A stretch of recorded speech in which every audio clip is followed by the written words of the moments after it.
Assalamualaikum. Kami mahasiswa dari Universitas Negeri Araniri Banda Aceh, Fakultas Ekonomi dan Bisnis Islam, Angkatan Pertama, melaksanakan community service di Provinsi Yala, Thailand. Bekerja sama dengan Yala Rajabat University, Al-Ansar Education, Simaya, dan Huangpaya.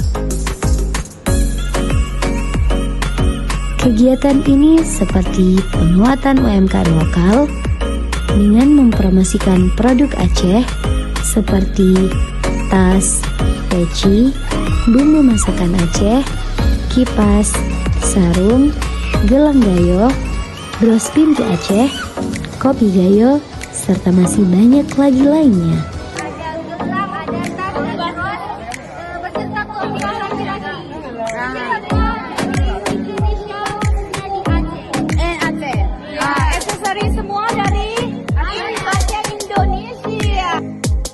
Tujuannya untuk memperkenalkan kerajinan Aceh yang banyak ragam akan hasilnya.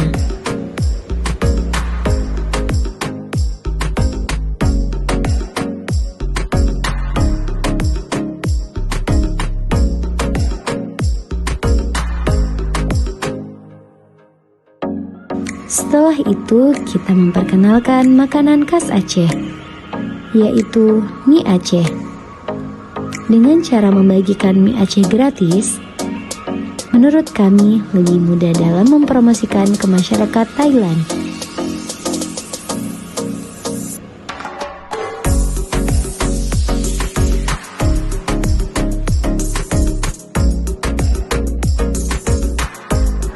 Baby, we not